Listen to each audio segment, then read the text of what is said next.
Bismillahirrahmanirrahim. Assalamualaikum warahmatullahi wabarakatuh.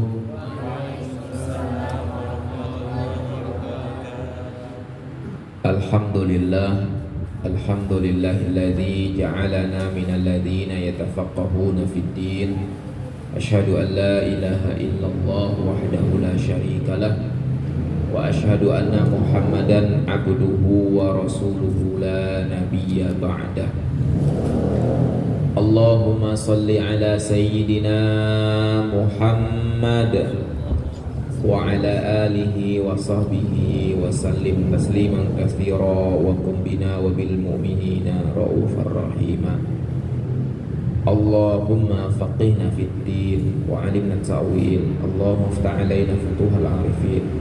Allahumma 'allimna ma yanfa'una wanfa'na bima tu'allimuna wa zidna ilma warzuqna fahma warzuqna ikhlasa ya rabbal alamin. Alhimna rushdana wa a'idna min syururi anfusina wa min sayyiati a'malina. Subhanaka la ilma lana illa ma 'allamtana innaka antal alimul hakim ya rabbal alamin.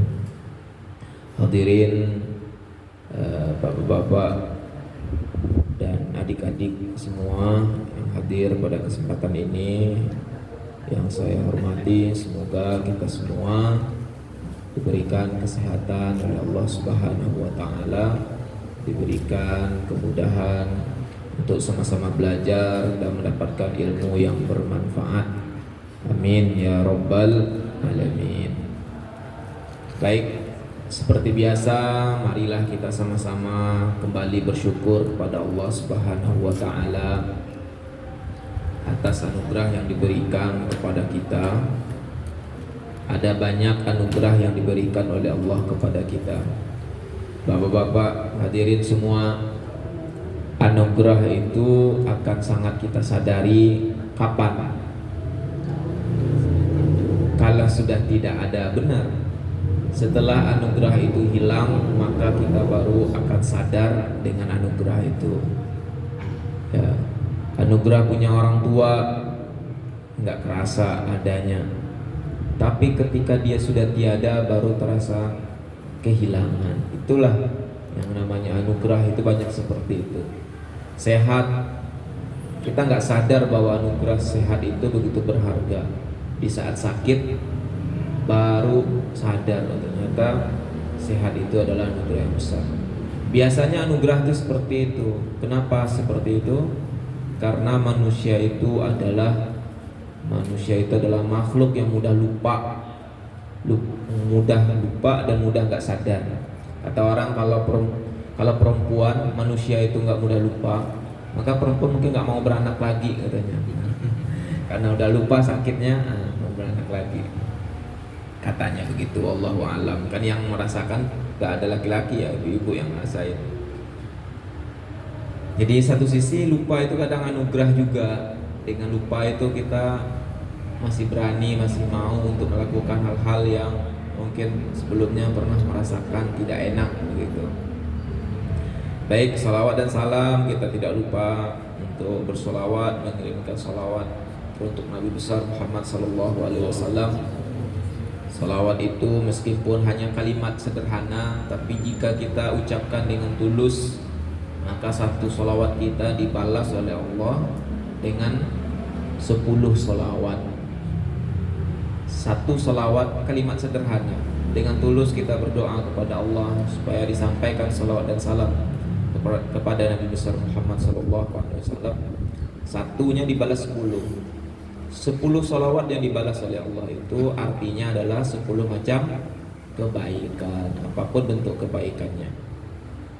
Bisa jadi itu dihilangkan dari sakit, dihindarkan dari musibah, ya. Itu juga bisa jadi bentuk balasan dari salawat yang kita persembahkan, satu salawat. Baik hadirin semua, kita lanjutkan pelajaran kitab Nasaihul Ibad. Kita masih bagian awal, masih muqaddimah. Jadi ceritanya kemarin penulis kitab Nasaihul Ibad ini yaitu Syekh Nawawi Al-Bantani. Beliau mengutip dua hadis dalam rangka bertabaruk, mengambil keberkahan. Jadi untuk bertabaruk itu beliau mendatangkan dua hadis.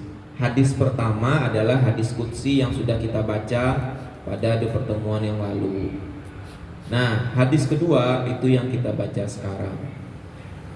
Bismillahirrahmanirrahim. Qala al-musannifu rahimahullahu ta'ala wa nafa'ana Allahu bihi wa bi ulumihi fid dharaini amin. Qala wal haditsu tsani ajazani bihi al-allamatu as-sayyid Ahmadul Mursafi al-Misri ba'da an ajazani bihi as-sayyid Abdul Wahhab bin Ahmad Farhat asy-Syafi'i an masyaikhihi musalsalan bil awwaliyati ila Abdullah bin Amr bin al-As an Nabi sallallahu alaihi wasallam annahu qala.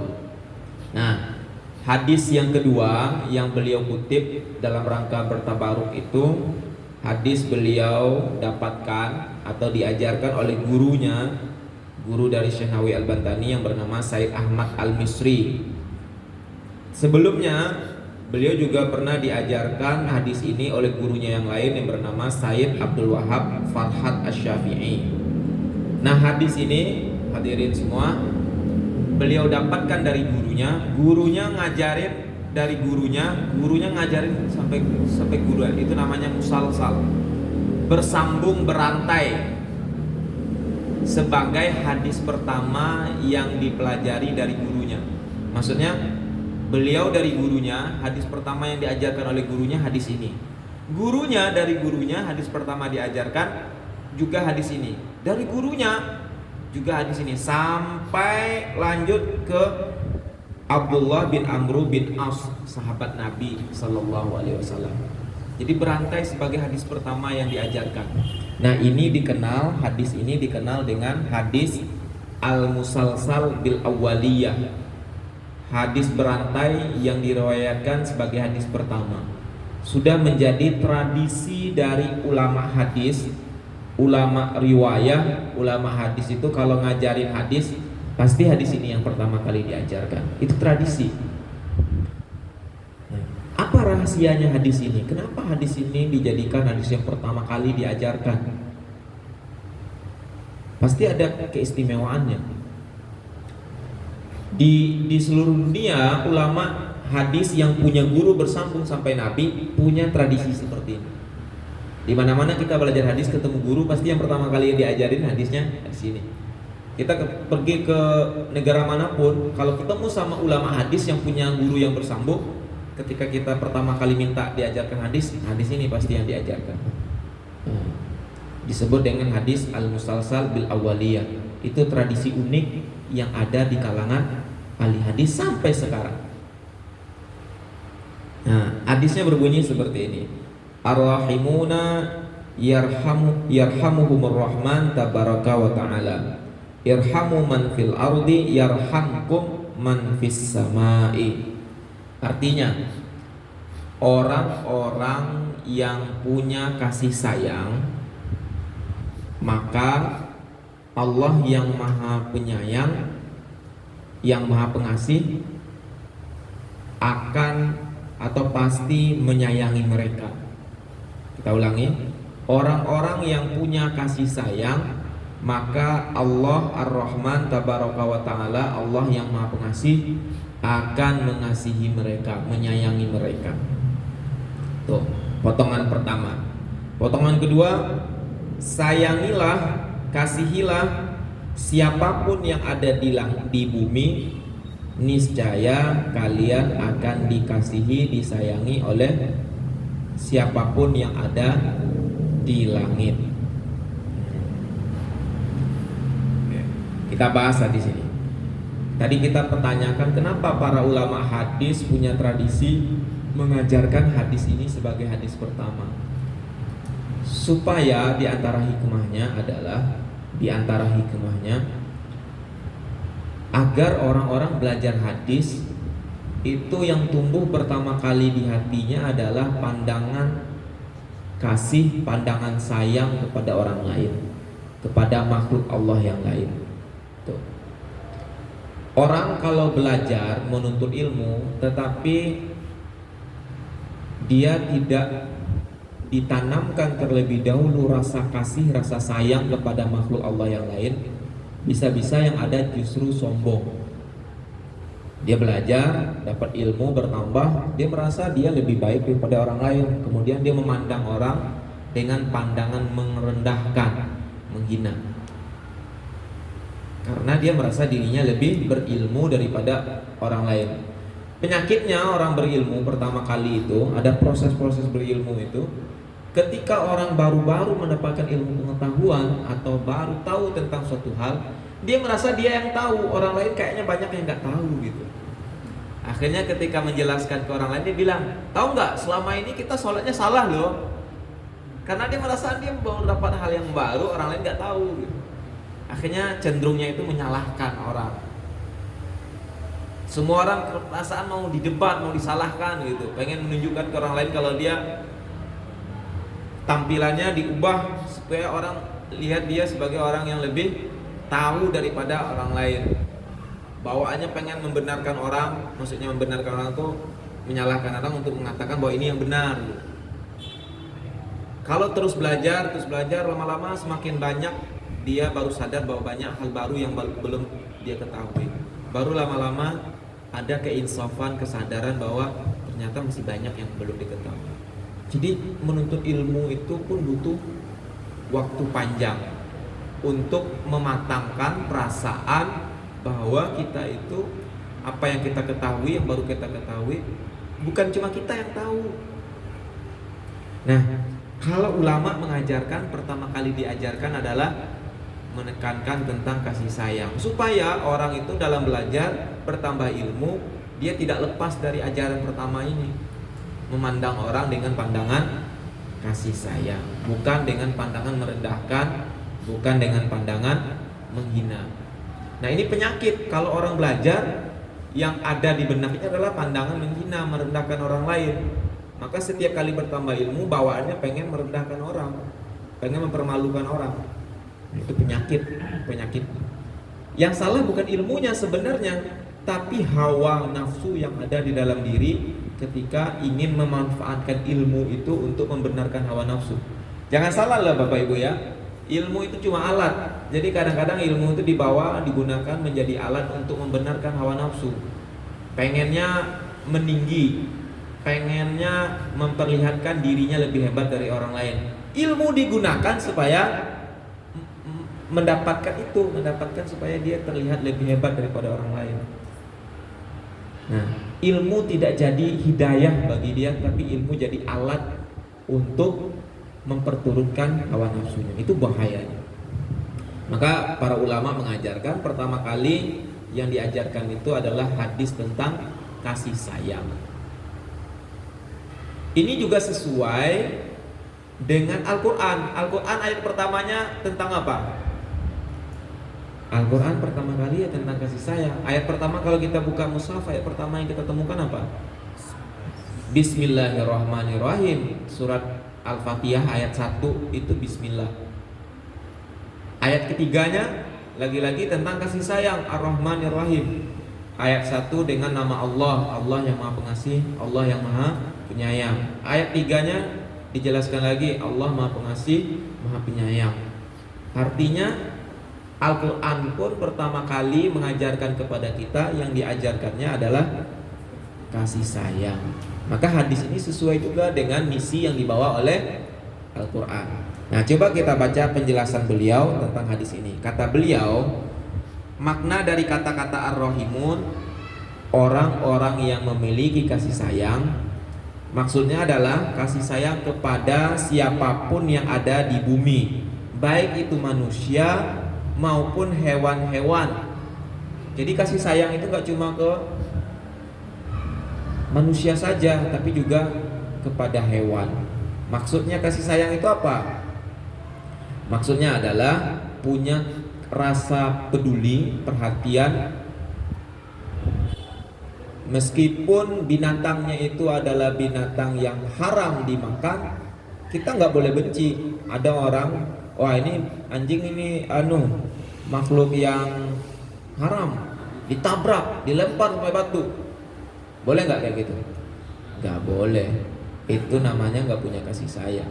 Dia nggak salah apa-apa, cuma lewat doang, lewat di depan rumahnya, di depan jalan, langsung diambil batu dilempar. Ada orang kayak gitu.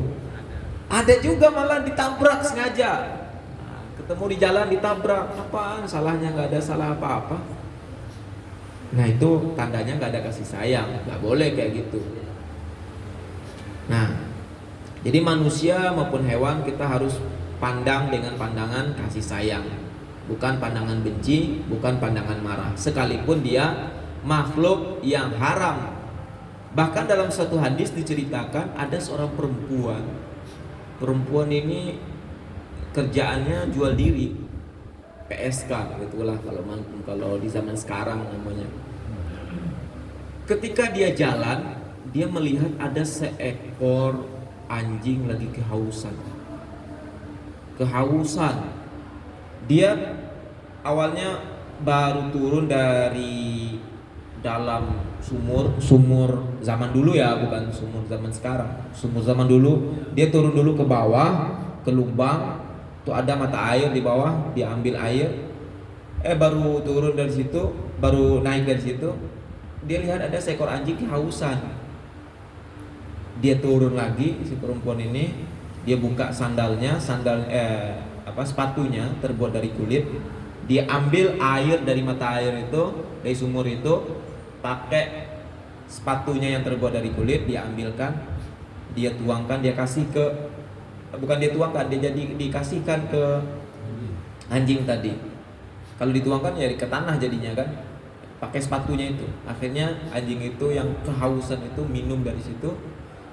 Itu kemudian menjadi sumber cahaya hidayah bagi dia, yang akhirnya mengantarkan dia masuk surga. Meskipun dia pemaksiat, tapi gara-gara dia punya kasih sayang kepada seekor anjing makhluk Allah yang butuh kepada minuman, dia kasih dengan kepeduliannya itu, dia kasih minum. Kemudian hari dia mendapat menjadi sumber hidayahnya dia ini, kebaikannya ini menjadi sumber hidayah dia yang mengantarkan dia kemudian hari masuk surga. Sebaliknya, ada juga perempuan nih, jadi adik takut nih, perempuan masuk neraka gara-gara seekor kucing.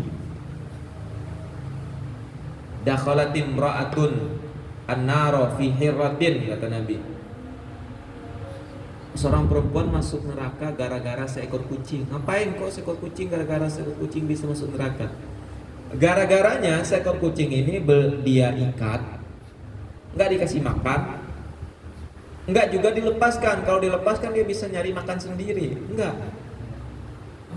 Itu orang melakukan perbuatan seperti itu ada kasih sayang enggak sama makhluk Allah itu? Enggak ada kasih sayang. Gara-gara nggak ada kasih sayang itu, itulah yang membuat dia terjerumus ke neraka. Jadi hati-hati ya kalau memelihara kucing, mentang-mentang sayang sama kucingnya dikasih kandang tapi nggak dikasih makan, kandang doang dikasih, makannya nggak dikasih, minumnya nggak dikasih, kasur dikasih, itu percuma. Yang dibutuhkan makan minum, bukan kasur. Jadi itu. Nah, kemudian beliau jelaskan kepada binatang yang tidak diperintahkan untuk membunuhnya dengan cara yang baik. Jadi ada binatang, Bapak Ibu hadirin semua, yang boleh dibunuh, yang dianjurkan untuk dibunuh. Dalam hadis Nabi itu disebut binatang itu sebagai al-fawasiq. Al-fawasiq itu kalau kita terjemahkan orang fasik, tapi bukan orang, binatang fasik. Binatang fasik itu maksudnya binatang yang menyakiti. Kayak kalajengking ya, musim hujan sekarang ya banyak kalajengking, apalagi itu namanya. Kalajengking itu kan yang kayak scorpion itu ya, yang panjang itu. Hah? Enggak, iya. Panjang lipan ya, kayak gitu. Ular. Ya, binatang-binatang seperti itu yang berbisa, yang kalau kita gak bunuh itu kita akan disakiti. Yang seperti itu disuruh untuk dibunuh. Meskipun dia gak ganggu kok, dia cuma tidur aja di pojokan ini masjid, gak ganggu. Jangan dikira gak ganggu. Ntar lagi sujud dipatok sama. Nah, yang kayak gitu itu diperintahkan untuk dibunuh.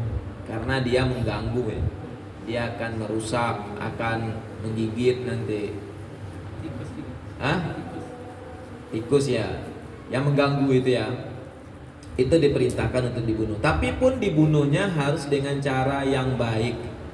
Dalam hadis Nabi itu dikatakan, Innallaha katabal ihsana fi kulli syai'. Allah mewajibkan untuk berbuat ihsan, berbuat baik dalam segala sesuatu.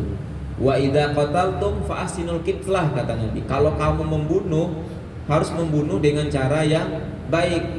Membunuh kalajengking jangan sampai kaki satunya depan dulu dipotong, ditarik, terus baru kaki kirinya.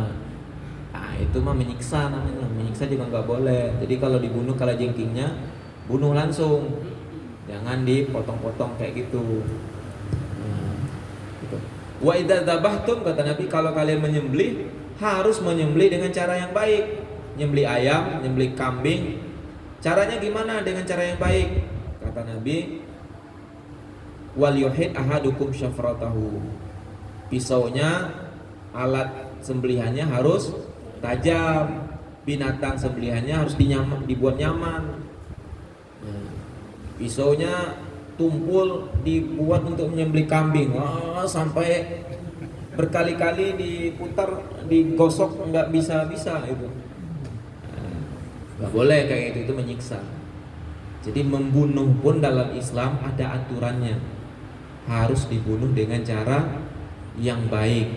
Bunuh kalajengking, bunuh ular. Begitu juga dalam menyembelih. Menyembelih ayam, menyembelih kambing, sapi. Dan harus ada ilmunya.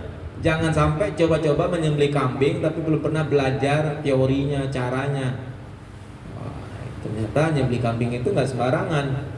Kita harus tahu dulu urat yang mana yang bakalan dipotong, harus tahu caranya gimana, dari bawah atau dari atas. Kalau saya dulu ikut pelatihan, ada sertifikasinya, jadi ini certified gitu.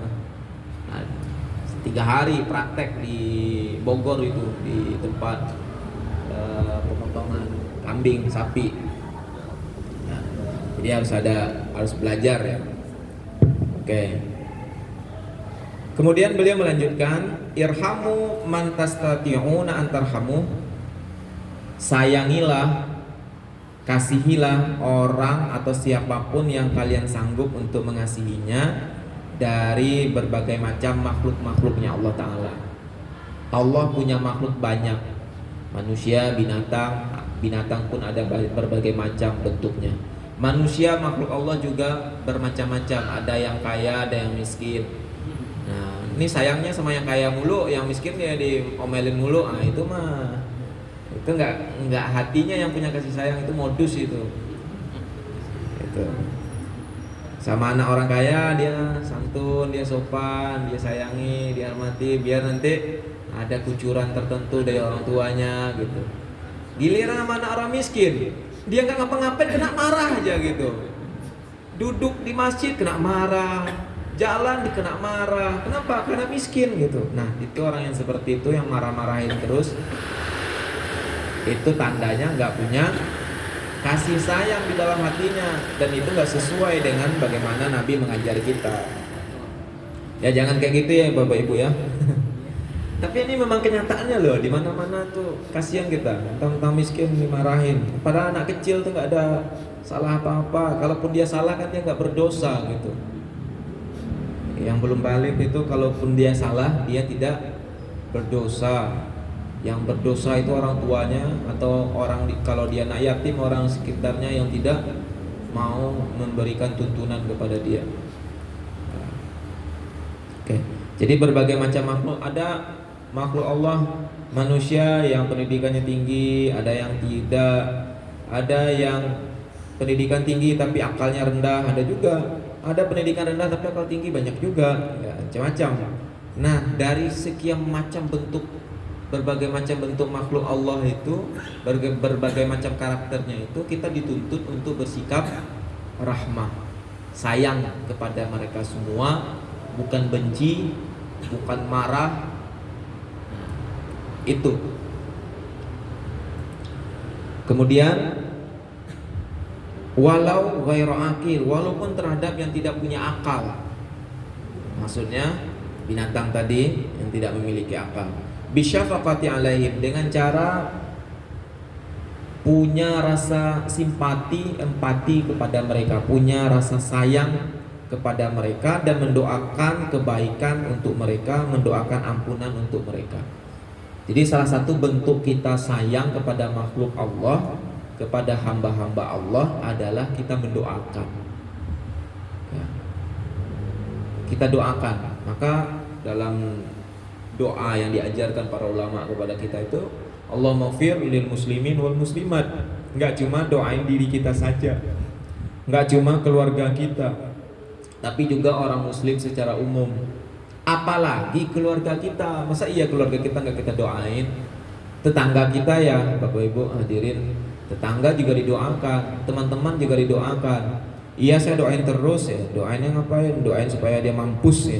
Enggak gitu juga. Enggak doain yang kayak gitu. Itu mah doain yang buruk-buruk. Ini doa yang baik-baik. Nah, mendoakan yang baik-baik itu juga bisa membersihkan hati. Kalau kita ada benci sama orang, gak suka sama orang, kalau kita doakan orang-orang itu, orang yang kita gak suka itu, kita doakan yang baik-baik, siapapun orangnya.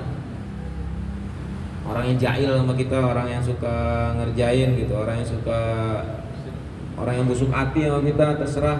Kita doain yang baik-baik. Lama-lama kalau kita tulus mendoakan, hati kita jadi lapang, bersih hati kita. Kalau tulus ya mendoakan yang baik-baik, tulus. Kalau kita sakit hati sama orang, yang tersiksa siapa? Kalau kita sakit hati sama orang, yang tersiksa itu orang yang kita sakit hati atau kitanya? Ya kitanya yang sakit hati. Kan yang sakit hati kita, berarti yang tersiksa kita, yang sakit kita, yang tersiksa kita. Maka yang harus diobati adalah kita. Cara ngobatinnya gimana? Doain orang yang kita sakitin hati itu. Doain yang baik-baik untuk dia. Dengan kita mendoakannya, gak cukup sekali, 2 kali, sampai 10 kali, setiap kali sholat doain. Lama-lama tuh hati kita jadi bersih, insya Allah. Cobalah. Itu juga di dalam Al-Quran diajarkan doa, Allahumma ighfir lana dzunubana wa li ikhwanina alladziina sabaquna bil iman wa la taj'al fi qulubina ghillan lil ladzina amanu rabbana innaka ra'ufur rahim. Di doa ini diajarkan minta ampun untuk diri kita sendiri, minta ampunkan untuk orang lain, kemudian mohonkan supaya tidak ada kebusukan di dalam hati. Ini menunjukkan, mengisyaratkan bahwa kebusukan, keburukan dalam hati, kedengkian dalam hati akan hilang kalau sebelumnya kita doain orang lain, terutama orang yang kita benci, kita doain. Nggak akan rugi kok. Kalau nggak makbul doa yang kita panjatkan untuk orang lain itu, makbulnya untuk kita, nggak rugi. Enak aja didoain baik-baik katanya kan, rugi dong? Enggak rugi. Kita beruntung terus kalau kita mendoakan yang baik-baik untuk orang. Nah, kalau kita sudah seperti itu, punya sifat sayang, punya hati yang sayang kepada hamba-hamba Allah yang lain, baik manusia maupun hewan, binatang, tumbuhan, maka kata Nabi, malaikat, makhluk-makhluk yang ada di langit, para malaikat akan menyayangi kalian dengan cara mereka. Bagaimana cara mereka menyayangi kita? Dengan cara mendoakan, dengan cara memintakan ampunan dan lain sebagainya. Dan para malaikat itu jumlahnya jauh lebih banyak daripada jumlah manusia. Nah, mereka itu yang akan mendoakan orang-orang yang di dalam hatinya penuh kasih sayang. Ya bahasa kitanya seakan-akan tuh semesta akan mendukungnya. Orang yang di hatinya ada kasih sayang, kepedulian untuk banyak orang, maka semesta akan mendukungnya. Para malaikat akan mendukungnya, akan mendoakannya. Kalau malaikat udah banyak mendoakan, insya Allah itu makbul semua itu. Kalau di hadis pertama kan dikatakan, di potongan pertama, orang-orang yang berkasih sayang itu Allah yang Maha Pengasih, Maha Penyayang pasti menyayangi mereka. Itu udah clear itu. Allah pasti sayang kepada mereka. Cuma hadirin semua, sayang Allah itu caranya nggak bisa kita tebak. Allah sayang sama kita itu bukan berarti caranya Allah memberikan rezeki yang berlimpah untuk kita, belum tentu dengan itu caranya. Justru kadang-kadang cara Allah memberikan sayang ke kita itu kita diuji supaya kita jadi kuat. Kan istilah mengatakan apa? Pepatah mengatakan nahkoda yang handal tidak terlahir dari ombak yang tenang, tapi nahkoda yang handal terlahir dari lautan yang penuh dengan masalah, dengan ombak yang besar, baru itu akan melahirkan nahkoda yang handal. Manusia yang hebat juga begitu, tidak terlahir dari keadaan yang nyaman, tapi justru terlahir dari keadaan yang penuh dengan polemik, sehingga dia diberikan kekuatan dan dia berhasil melewati itu. Itulah manusia yang hebat. Jadi cara Allah menyayangi kita itu tidak seperti cara yang kita inginkan, tapi seperti cara yang Allah inginkan untuk kita. Tiba-tiba ditempatkannya kita di majelis ilmu untuk belajar gitu kan. Nah, itu juga bisa jadi cara Allah menyayangi kita. Tiba-tiba kita selalu tidak punya kesempatan untuk bermaksiat. Wah, itu juga cara Allah menyayangi kita. Kita ditempatkan di lingkungan orang-orang yang baik. Itu juga bisa jadi cara Allah menyayangi kita. Jadi kita harus banyak husnuzon kepada Allah Subhanahu wa taala. Kalau kita sudah berusaha punya rasa sayang, kasih sayang kepada hamba-hamba Allah, kepada makhluk-makhluk Allah, pasti Allah akan memberikan kasih sayangnya kepada kita. Cuma cara Allah sayang kita itu belum tentu seperti yang kita inginkan. Nah, kemudian kata beliau, tidak boleh seseorang berdoa kebaikan untuk semua orang muslim mendapatkan ampunan atau dengan mengampuni semua dosa mereka. Jadi kita kata beliau di sini, Syekh Nawawi Al-Bantani, gak boleh kalau mendoakan itu semua orang, mendoakan untuk semua orang, gak boleh. Kenapa?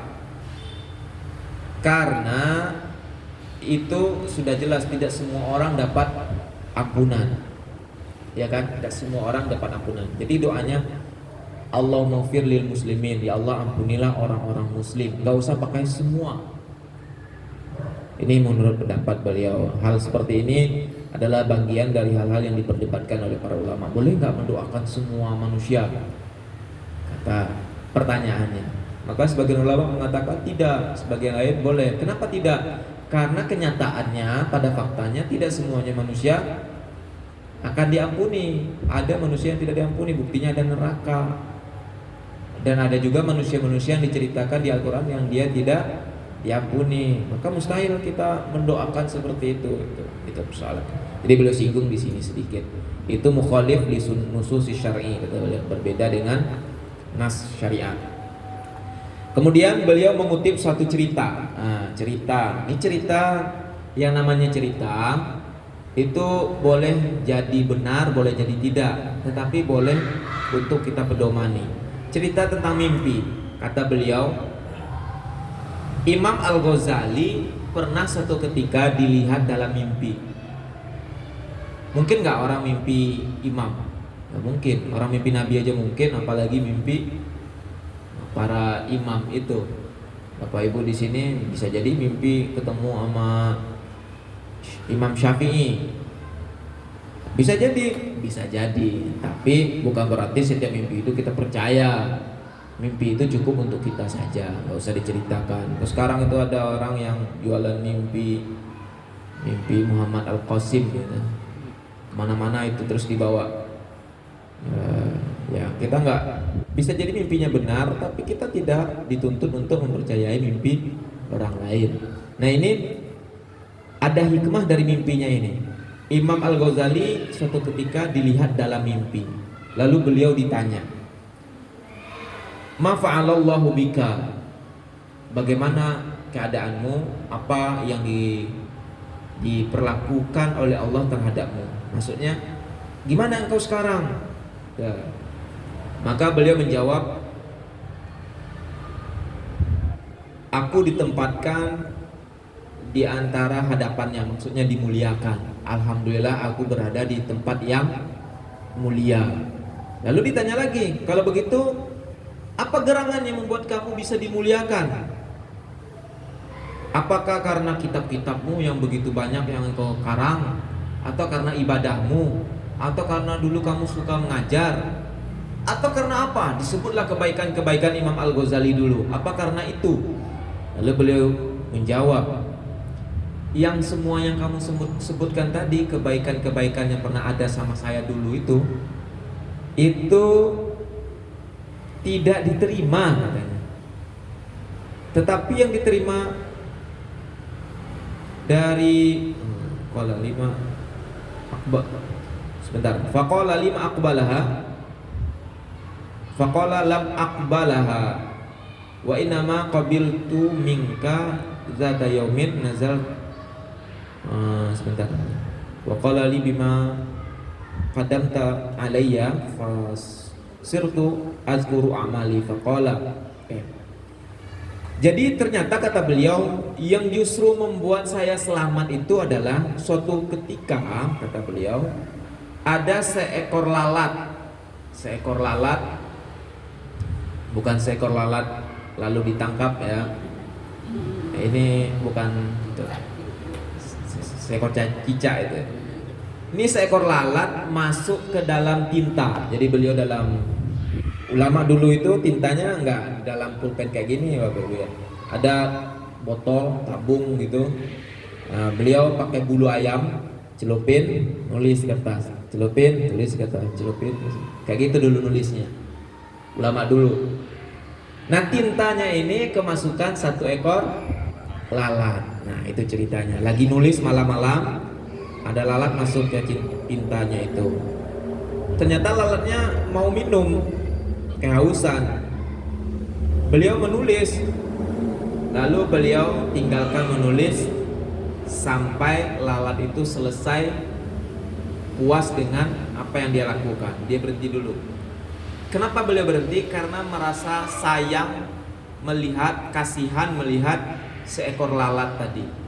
Jadi rasa kasihannya itu terhadap lalat, kemudian beliau berhenti sebentar untuk menulis. Ternyata itu menjadi nilai yang besar. Itu. Maka beliau kemudian dapat posisi yang mulia. Itu dalam cerita ini, cerita di mimpi. Dan ini tidak mustahil. Itu sama seperti hadis yang pertama tadi kita baca, seorang perempuan bisa masuk surga gara-gara seekor anjing. Jadi hadirin, bukan berarti seorang perempuan masuk surga hanya gara-gara ngasih minum seekor anjing, bukan begitu. Itu titik balik dari dia, awal hidayah yang kemudian membuat dia menjadi lebih baik gitu. Jadi kalau kita berbuat baik kepada makhluk Allah dengan penuh kepedulian, dengan penuh kasih sayang, maka kasih sayang kita itu akan membuahkan ketulusan. Ketulusan itu akan berefek beranak pinak nantinya. Bahkan kalau kita berbuat sesuatu dengan tulus, dengan tanpa kita sengaja, orang-orang sekitar kita akan mudah terpengaruh loh. Apalagi anak keturunan kita sendiri. Kalau kita di rumah melakukan suatu kebaikan dengan tulus, itu dirasakan oleh orang sekitar kita, oleh anak kita, oleh tetangga kita semuanya. Dan itu tidak menutup kemungkinan mereka pun akan tertarik, terdorong hatinya untuk meniru itu. Jadi kebaikan itu bisa menular, sebagaimana keburukan juga bisa menular. Nah, tergantung nanti kebaikannya mana yang kuat nih, kebaikannya atau keburukannya. Gitu. Oke.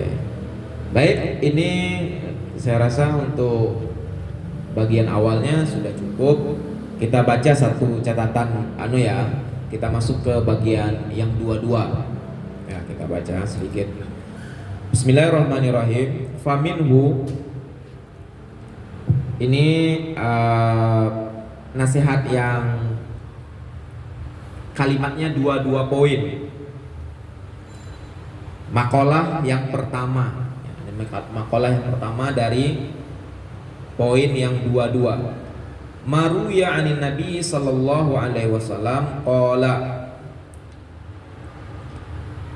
khaslatani la syai'a afdalu minhuma al-imanu billah wa naf'u lil muslimin. Kata beliau, di antara dari hal yang dua, ada suatu riwayat dari Nabi sallallahu alaihi wasallam bahwa ada dua hal yang tidak ada yang lebih baik dari keduanya. Artinya ini dua hal ini sesuatu yang sangat mulia. Apa itu? Satu, iman billah, iman kepada Allah, keyakinan kepada Allah. Apa itu iman? Iman itu adalah keyakinan yang membumbul di dalam hati. Kita yakin bahwa kita ini diciptakan oleh sesuatu yang kita tidak bisa menyebutnya, yaitu Allah. Dia yang menciptakan kita, Dia yang menciptakan alam semesta, Dia yang maha kuasa, Dia yang maha berkehendak, Dia yang maha mendengar, yang maha melihat. Kita punya keyakinan yang kuat di dalam hati, itu namanya kita punya iman kepada Allah Subhanahu wa Ta'ala. Itu jika dimiliki oleh seseorang, tidak ada lagi yang lebih utama dibandingkan itu. Itu yang pertama. Yang kedua, sesuatu yang paling afdol itu adalah memberikan manfaat untuk orang-orang muslim. Dalam hadis Nabi yang lain kita sering mungkin mendengar khairun nas anfa'uhum linnas. Sebaik-baik manusia adalah yang paling bermanfaat untuk orang lain. Nah, di saat kita hadirin semua dibuat oleh Allah tergerak untuk memberikan manfaat untuk orang lain, manfaatnya terserah apapun, entah itu manfaat ilmu, manfaat kesehatan, manfaat kebaikan, apapun. Bahkan untuk memberikan pendapat yang baik saja untuk orang lain dan itu bermanfaat untuk orang itu adalah namanya sesuatu yang bermanfaat, yang termasuk ke dalam sini. Meskipun manfaat kita itu hanya sekedar meminggirkan batu di jalanan, bukan aspal dibongkar untuk digeser, bukan begitu ya. Tapi maksudnya ada batu yang kira-kira kalau ada orang lewat bisa-bisa dia jatuh karena batu itu, kita singkirkan batu itu adalah perbuatan yang bermanfaat untuk orang lain. Itu adalah perbuatan baik. Nah, sebaik-baik manusia adalah yang paling banyak manfaatnya untuk orang lain. Nah, tapi tetap kita harus ada skala prioritas. Ada juga orang karena terlalu sibuk untuk memberikan manfaat untuk orang lain, tapi kewajiban dia sendiri dia abaikan. Itu juga tidak baik. Dia sibuk memberikan sumbangan ke luar negeri, ke Palestina, ke Afrika, bagus. Tapi tetangga dia di sebelah rumah kelaparan. Nah, itu berarti tidak sesuai dengan skala prioritasnya. Kalau kita punya kelebihan untuk keluarga kita, yang pertama itu diutamakan siapa?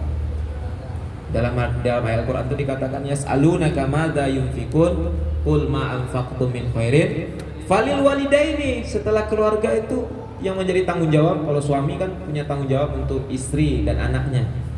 Setelah kewajiban ya, bukan keinginannya. Ini beda juga. Ada orang yang nggak mau bantu orang tuanya. Kenapa? Karena keinginan istrinya belum terpenuhi. Kalau dipenuhi keinginan istri sampai kapan ya?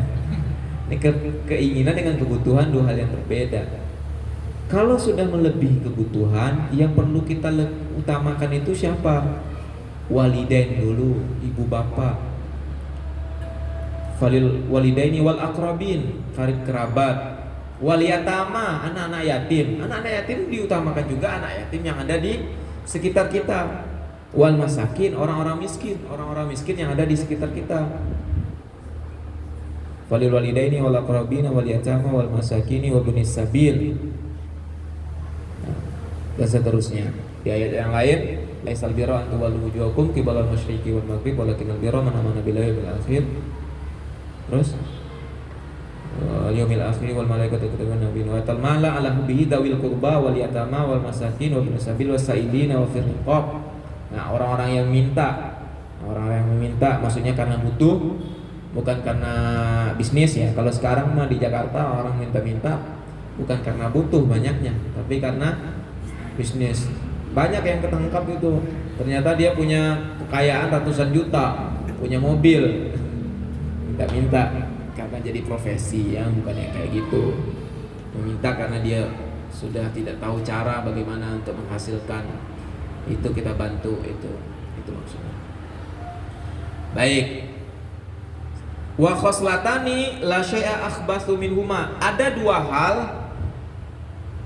yang lebih buruk, yang tidak ada yang lebih buruk dari keduanya, yaitu yang pertama asyirku billah, syirik, berbuat syirik. Berbuat syirik itu apa? Menyembah kepada selain Allah, atau punya keyakinan adanya Tuhan selain Allah, atau adanya yang memberi manfaat dan mudarat selain dari Allah Subhanahu wa taala. Keyakinan itu namanya syirik. Itu tidak ada yang lebih buruk dari itu. Yang kedua, berbuat ad-durru bil muslimin, berbuat madarat.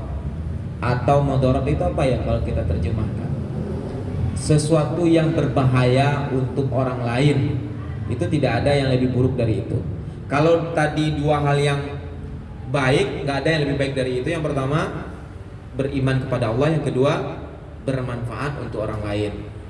Dua hal yang tidak ada yang lebih buruk dari itu. Yang pertama, syirik kepada Allah. Yang kedua, berbuat sesuatu hal yang memberikan mudarat kepada orang lain. Nah, memberikan manfaat, kalau kita tidak memberikan manfaat kepada orang lain, setidaknya jangan memberikan bahaya kepada orang lain. Kalau nggak mampu memberikan manfaat, minimal tidak membahayakan orang lain. Memberikan manfaat, kata beliau, bisa dengan maqal, dengan ucapan yang baik ya. Itu bisa bermanfaat melalui ucapan. Bisa juga memberi manfaat dengan dengan popularitas atau sesuatu keutamaan yang dia miliki. Dia punya terpandang, menjadi orang terpandang. Dengan posisi dia sebagai orang terpandang, dia bisa memberikan manfaat banyak kepada orang lain dengan posisi dia itu juga. Atau dengan harta, dia punya harta lebih, dia memberikan manfaat kepada orang. Atau dengan fisik juga, memberikan manfaat kepada orang juga bisa dengan fisik. Wallahu a'lam bishawab.